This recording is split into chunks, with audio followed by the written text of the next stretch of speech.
નમસ્કાર વિદ્યાર્થી મિત્રો. Commerce with Pradeep Panchal by Avabai high school Valsad. ધોરણ 11 સામાન્ય પ્રવાહ. વિષય નામાના મૂળ તત્વો. ભાગ 1. પ્રકરણ 1. હિસાબી પદ્ધતિ અને તેના પારિભાષિક શબ્દો. અગાઉના વિડીયોમાં આપણે 1 થી 7 પારિભાષિક શબ્દો જોઈ ગયા. હવે આ વિડીયોમાં આપણે 8 થી 15 પારિભાષિક શબ્દો જોઈશું. 8. મિલકતો. ધંધાકીય એકમના બે અગત્યના પાસા છે: જવાબદારી અને મિલકતો. આપણે જવાબદારી વિશે જોઈ ગયા. હવે આપણે મિલકતો વિશે જોઈશું. ધંધો શરૂ કરતી વખતે દ્વિનોંધી નામા પદ્ધતિમાં એક તરફ જવાબદારી ઉદ્ભવે છે, તેની સાથે મિલકતનો જન્મ થાય છે. એટલે કે એક બાજુ મિલકત હોય તો જવાબદારી આવે જ. કોઈ પણ ધંધો આપણે કરતા હોય તો આપણા ધંધાકીય એકમ જે પણ વસ્તુ છે, આપણી પાસે રોકડા છે, માલ સામાન છે, કોઈ ફર્નિચર છે, કોઈ પણ મિલકત છે, એ બધું મિલકત કહેવાય. તો એની સામે આપણું દેવું પણ હશે. એટલે કે જ્યાં મિલકતો હોય ત્યાં જવાબદારી હોય જ. મિલકત એટલે, આ વ્યાખ્યા પૂછાય, મિલકત એટલે શું? તો મિલકત એટલે એવી કોઈ પણ દ્રશ્ય કે અદ્રશ્ય વસ્તુ, બાબત જે ધંધાની માલિકીની હોય અને તેનું નાણાકીય મૂલ્ય હોય. મિલકત એટલે એવી કોઈ પણ દ્રશ્ય કે અદ્રશ્ય, દ્રશ્ય એટલે જોઈ શકે અને અદ્રશ્ય એટલે જોઈ ન શકે તેવી મિલકત જે ધંધાની માલિકીની હોય અને તેનું નાણાકીય મૂલ્ય હોય. એટલે કે એ મિલકત નાણાકીય મૂલ્ય ધરાવતું હોય તો એને મિલકત તરીકે ઓળખવામાં આવે છે. ત્યારબાદ અન્ય શબ્દોમાં મિલકતો એટલે આર્થિક સાધનો જે માલિકે ધારણ કરેલ છે અને તેમાંથી ભવિષ્યમાં ધંધાને આર્થિક લાભો થવાના અપેક્ષિત હોય તો એને મિલકત તરીકે ઓળખવામાં આવે છે. મિલકતોનું વર્ગીકરણ જોઈએ આપણે તો બિનચાલુ મિલકત, એને લાંબા ગાળાની મિલકતો તરીકે પણ ઓળખવામાં આવે. ચાલુ મિલકતો, જેને ટૂંકા ગાળાની મિલકત તરીકે ઓળખવામાં આવે. અને બીજું છે અવાસ્તવિક મિલકતો. તો આપણે જોઈએ બિનચાલુ મિલકતો. બિનચાલુ મિલકતોની ઓળખ સમયના આધારે નક્કી થાય છે. બિનચાલુ જવાબદારીની જેમ બિનચાલુ મિલકતો પણ 1 વર્ષથી વધુ સમયગાળાની અંગેની હોય છે, એટલે એને લાંબા ગાળાની મિલકત તરીકે પણ ઓળખવામાં આવે. લાંબા ગાળાની મિલકત છે અથવા તો સ્થિર મિલકત તરીકે પણ ઓળખવામાં આવે છે. બિનચાલુ મિલકતોમાં ખૂબ અગત્યનું આ તમારે યાદ રાખવા પડશે કે બિનચાલુ મિલકતમાં કોનો સમાવેશ થાય. જમીન, મકાન, યંત્રો, ફર્નિચર, આ બિનચાલુ મિલકતમાં દ્રશ્ય મિલકત કહેવાય.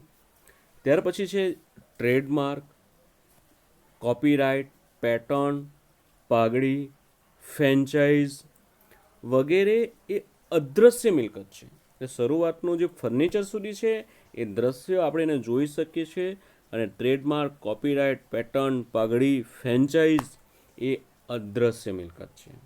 તો આ બધી મિલકતને બિનચાલુ મિલકત તરીકે ઓળખવામાં આવે છે. ખાસ તમારે આ યાદ રાખવું પડશે. દાખલામાં આવશે.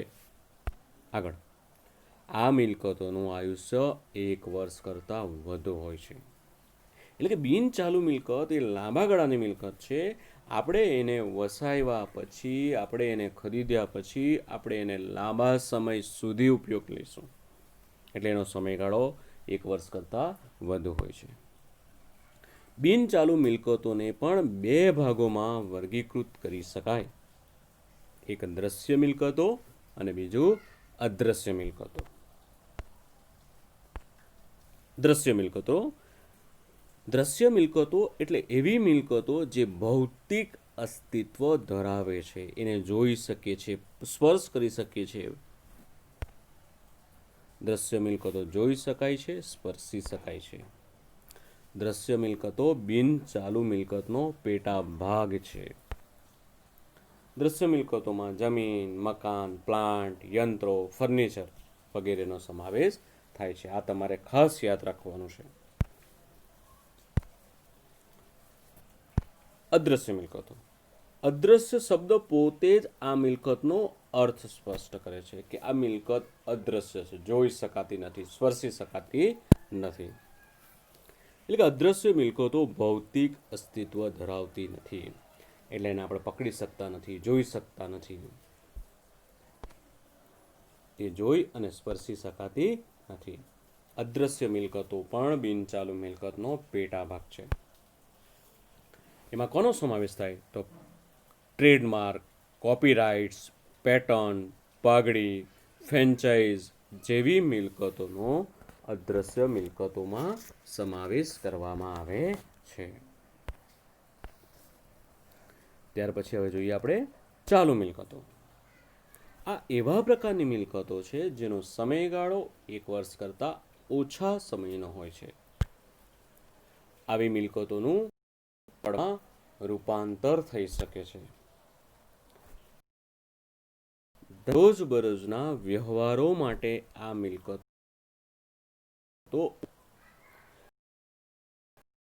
હવે પૈસા માટે બહુ અગત્યનું, દાખલા માટે પણ બહુ અગત્યનું, મિલકતો ઓળખતા આવડવી જોઈએ. ચાલુ મિલકતોમાં કોનો સમાવેશ થાય? બિનચાલુ મિલકતોમાં એમાં દ્રશ્ય કઈ, અદ્રશ્ય કઈ, ચાલુ જવાબદારી કઈ, લાંબા ગાળાની જવાબદારી કઈ, આ તમને ઓળખતા આવડવું પડશે, કારણ કે દાખલામાં આવશે. તો આ ચાલુ મિલકતની વ્યાખ્યા જોઈ કે આ મિલકતનું રોકડમાં રૂપાંતર થઈ શકે છે. જેમ કે પહેલું રોકડ શિલ્લક, એ તો છે જ, બેંક શિલ્લક, જ્યારે જોઈએ ત્યાં પૈસા મળી જાય. દેવાદારો, દેવાદારો એનું બીજું નામ છે, ત્રીજું નામ છે લેણું. એટલે કે દેવાદારો પાસે, દેવાદારોને આપણે ઉધાર માલ વેચેલો છે, તો આપણને 1 વર્ષના સમયગાળાની અંદર એ પૈસા આપણને પરત મળી જતા હોય છે, એટલે એને ચાલુ મિલકત કહેવાય. એ જ પ્રમાણે લેણી હુંડી, આપણે કોઈ પાસે પૈસા લેવાના છે, ક્યારે પૈસા લેવાના? જ્યારે એને ઉધાર માલ વેચેલો હોય ત્યારે, તો એ પણ 1 વર્ષની અંદર આપણને મળી જતા હોય. કાચા માલનો સ્ટોક, તૈયાર માલનો સ્ટોક, જેને વેચીને આપણે પૈસા મેળવીશું, એટલે કે રોકડમાં રૂપાંતર કરી શકશું, એટલે એને ચાલુ મિલકત તરીકે ઓળખવામાં આવે છે. ધંધા કે વેપારની વસ્તુઓને માલ તરીકે ઓળખવામાં આવે છે, કે ધંધા કે કમ જે વસ્તુનો વેપાર કરતો હોય ને એને માલ તરીકે ઓળખવામાં આવે છે. દાખલા તરીકે અનાજના વેપારી માટે અનાજ એ માલ કહેવામાં આવે છે. ત્યાર પછી આપણે જોઈશું પ્રવાહી મિલકતો. ચાલુ મિલકતના પેટા પ્રકાર તરીકે પ્રવાહી મિલકતો ઓળખવામાં આવે છે, એટલે કે ચાલુ મિલકતનો જ એક પેટા પ્રકાર છે. એમાં કોનો સમાવેશ થાય? તો સ્ટોક સિવાયની જે પણ બધી મિલકતો છે, જે ચાલુ મિલકતો છે, એને પ્રવાહી મિલકતો તરીકે ઓળખવામાં આવે છે. એટલે કે આપણે ચાલુ મિલકત જ બધી લેવાની, પણ એમાં કઈ નહીં લેવાની? તો સ્ટોક નહીં લેવાનો. સ્ટોક સિવાય જેટલી બધી ચાલુ મિલકતો છે બધી પ્રવાહી મિલકત તરીકે ઓળખવામાં આવે છે. આ મિલકતોનું, સ્ટોક સિવાયની મિલકતોનું ઝડપથી એટલે કે ટૂંકા ગાળામાં રોકડમાં રૂપાંતર થઈ શકે છે, એટલા માટે એને પ્રવાહી મિલકત કહેવામાં આવે છે. દાખલા તરીકે દેવાદારો, લેણી હુંડી વગેરેનું ઝડપથી રોકડમાં રૂપાંતર થઈ શકે છે. ત્યાર પછી આપણે જોઈશું વાસ્તવિક મિલકતો. વાસ્તવિક મિલકતો એટલે જેનું વાસ્તવમાં મૂલ્ય હોય. આ મિલકતોની બજાર કિંમત એટલે ઉપજ મૂલ્ય હોય છે. આ મિલકતનું રોકડમાં રૂપાંતર કરી શકાય છે. આ મિલકતોમાં દ્રશ્ય મિલકત આવે, અદ્રશ્ય મિલકત આવે અને ચાલુ મિલકતનો સમાવેશ કરવામાં આવે છે. હવે આપણે જોઈએ કે દ્રશ્યમાં કોનો સમાવેશ થાય, જોઈ કોને શકાય, તો જમીન, મકાન, યંત્ર, ફર્નિચર. અદ્રશ્ય મિલકતમાં પાઘડી, પેટર્ન, ટ્રેડમાર્ક, કોપીરાઇટ. ચાલુ મિલકતમાં તો દેવાદારો, લેણી હુંડી, રોકડ શિલ્લક, બેંક શિલ્લક, સ્ટોક અને ચાલુ મિલકત કહેવાય. તો બધી મિલકત છે એને વાસ્તવિક મિલકત તરીકે ઓળખવામાં આવે છે.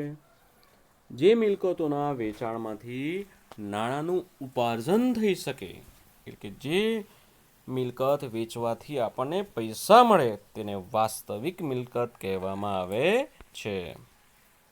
બિનચાલુ મિલકતોને પણ વધુ બે ભાગોમાં વહેંચવામાં આવે છે. વાસ્તવિક મિલકતોનું વેચાણ કરીને રોકડ પ્રાપ્ત કરી શકાય છે.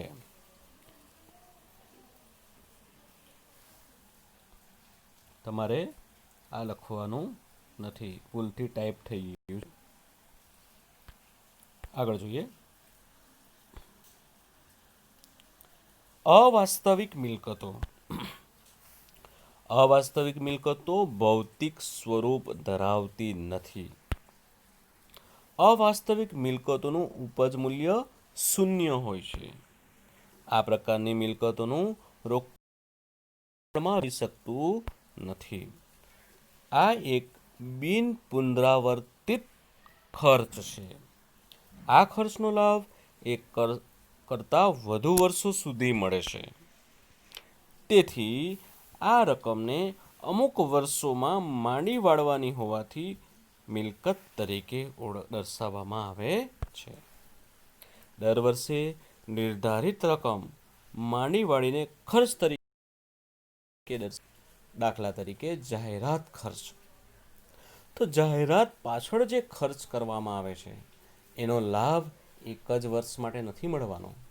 જેમ ધારો કે 5 વર્ષ માટે કરાર કરવામાં આવેલો હોય તેનો લાભ 5 વર્ષ માટે મળવાનો હોય. તો દરેક વર્ષ માટે જે એ માંડી વાળવામાં આવે જાહેરાત ખર્ચ, તો એને ખર્ચ તરીકે દર્શાવવામાં આવે છે. શેર કે ડિબેન્ચર બહાર પાડવાનો ખર્ચ, ડિબેન્ચર વટાવ, પ્રાથમિક ખર્ચ વગેરે અવાસ્તવિક મિલકતના ઉદાહરણ છે. અવાસ્તવિક મિલકતમાં કોનો સમાવેશ થાય તો તમારે આ ખાસ ધ્યાન રાખવાનું છે. અવાસ્તવિક મિલકતને પ્રસારિત મહેસૂલી ખર્ચા અથવા મુલતવી રાખેલા મહેસૂલી ખર્ચા તરીકે પણ ઓળખવામાં આવે છે. એક માર્ક્સમાં પૂછાય કે અવાસ્તવિક મિલકતને બીજા કયા નામે ઓળખવામાં આવે, તો પ્રસારિત મહેસૂલી ખર્ચા અથવા મુલતવી રાખેલા મહેસૂલી ખર્ચા તરીકે ઓળખવામાં આવે છે. તો આ આપણે જોઈ ગયા 8 થી 15. તો આ પણ તમારે તમારી નોટમાં લખીને બરાબર મોઢે કરવાનું છે. Thank you.